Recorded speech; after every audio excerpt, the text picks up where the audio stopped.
Hello everybody, welcome back again to Learning Lockdown with me, Matt. Now, last time we had a look at the major scale using Wish You Were Here as a base for that. Now, I want to take this a step further, so you can think of this as a part 2 if you like. So here we go. The major scale, to recap, we were looking at tone, tone, semitone, tone, tone, tone, semitone, tone, tone, semitone, tone, tone, tone, semitone. Okay, and we found that we can start on fret 3 and we can go tone, tone, semitone, tone, tone, tone, semitone. That's our G major chord, right? Scale. It's a scale. That's our G major scale. So 3, 5, 7, 3, 5, 7, 4, 5. Here we go. You can move that wherever you want, just so you know. Obviously, I say obviously, it might not be, but you can start on fret 5 if you want to.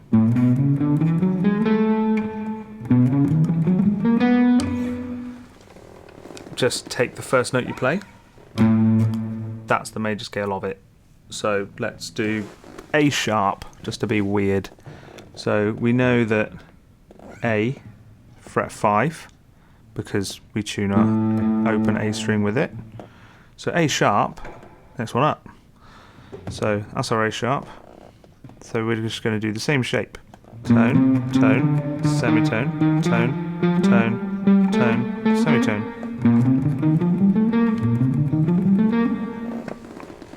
Okay. So there's our major scale that we learnt. And we learnt that we can play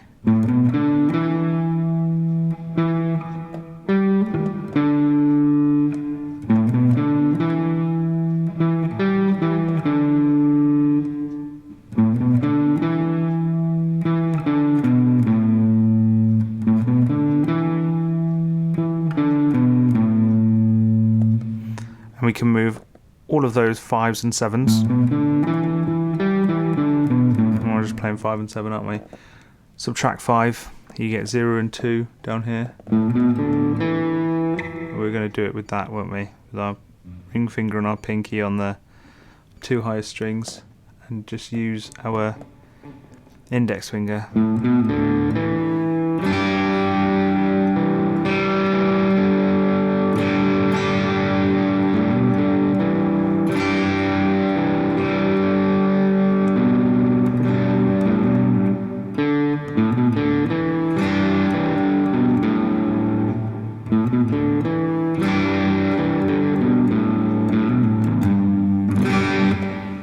Cool. Solo-wise, we can get into that.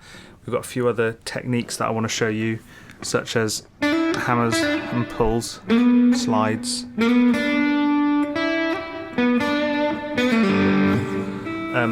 get into that on a different lesson, but we know our major scale. Now, I want to talk to you about something called, with chords, major chords now. So that's major scale. From the major scale, we can create major chords using the same notes. We're not going to play every note in the scale, because again, that 7th one is wanting to resolve. So we use a particular set called the major triad, or a triad, because you can get a minor triad, which is the same notes in the scale. It is easy to remember as well. 1st, 3rd, and 5th. The 1st, 3rd, and 5th notes. So, G major, 1st is G. 3rd, just play through our scale. 1, 2, 3. It's fret 7 there. So we're going to take off 5 frets, and we're going to get 2 on the next string. Okay.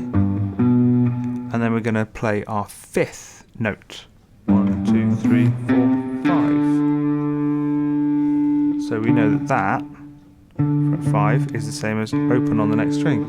So if we play those notes, the 1st note of the scale, the 3rd, and open being the fifth, we end up with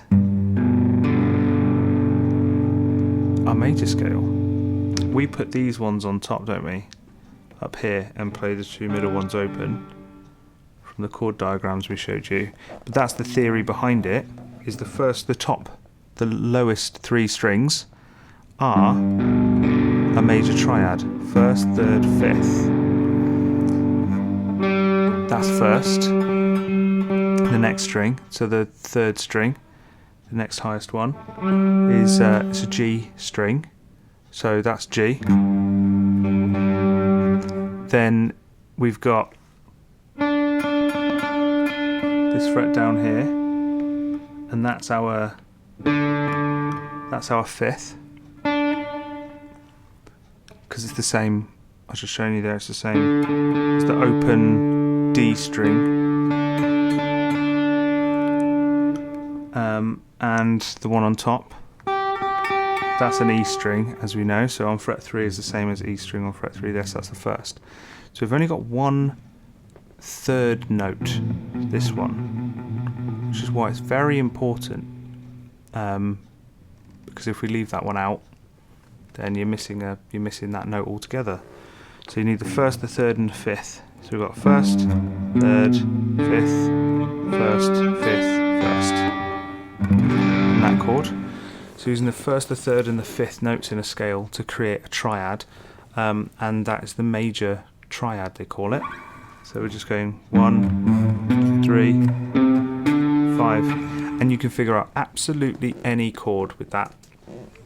Any.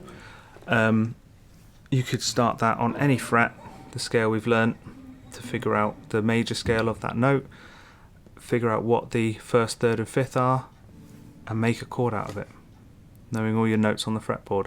And that's why I wanted to emphasise at the beginning of the first video we did on theory, why it's so important to know all of your notes on your fretboard, because when you know the string names, E, A, D, etc., and you can move up between all those different notes that we've got on the fretboard, you can then say, okay, I know all the notes, I know my scale, I can figure out the pattern of the scale,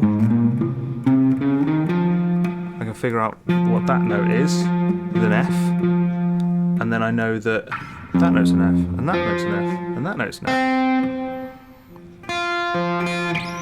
So you can really quickly start to find those notes on the fretboard, knowing the scales as well, and create your own chords, create your own melodies, and know which notes to play to stay in tune. Cool. So that's your major scale and your major triad. So I guess going back to some other chords, you can pick them out, you can find a chord, whatever it might be, whether it's your C chord or your D chord or your E, and you can then have a look at those notes and think, okay, that's the first note, that's the third note, that's the fifth note, etc., etc. There are other chords that have other notes in them. You sometimes see the sus4 if you've been looking at any lyrics and with chords written above them, and you think, what's that for? It's basically find the fourth note in the scale and chuck that one in the chord. It creates a different kind of sound. So you might find let's take our G chord. Let's do this together. Let's find that third. It's fourth. 1, 2, 3, 4. So it's a C. Now we can play that there. So we could play it like that, but I would prefer it to be higher up. If it's higher up, you can hear it ring a little bit more. So where is that note gonna end up? There it is. So we're going to play our chord like that instead. Can you hear that fourth note in there makes it sound different?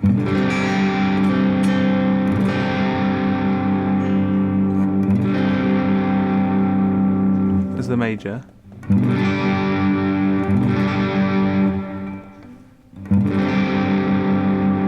Just gives it a different flavour. You get sus4s, sus2s. There you go. Just add a 4, add a 2. So now you know the makeup of that tone, tone, semitone, tone, tone, tone, semitone, and why it's so important. You can also then understand the major triad, creating major chords. We'll look at minor scales another time, but the next few lessons, just to let you into a sneak peek for next week, the next few lessons are going to be on technique. So I'm going to spend a couple of weeks on technique, and then we're going to be able to start playing some different bits and pieces, using those different techniques that we learn to play the strings on the fretboard, with all those different notes. And we're just going to start getting some really cool songs, and with a lot of practice, maybe you're really lucky and just naturally incredible with a little bit of practice, but with a lot of practice you start to be able to play all sorts of different things. So I hope this has really started to help you out. It's nice to understand all of these bits and pieces. Any questions, etc., you can comment on the video. Hoping I'll get that notification and reply and get back to it and add it onto a comment. But good luck. Keep practicing.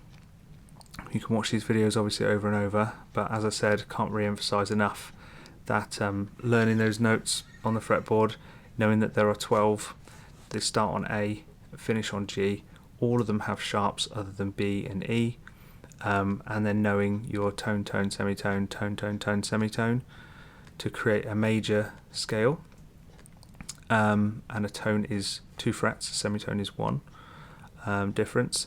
And then you've got the major triad, which is the first note in the scale, the third note in the scale, and the fifth note in the scale. You can create major chords from there. We'll have a look at some other ideas with chord structures and what chords to put in that scale as well, on a later date also. So keep practicing, and I'll see you next time for some more learning in lockdown. Thanks very much for watching. Bye now.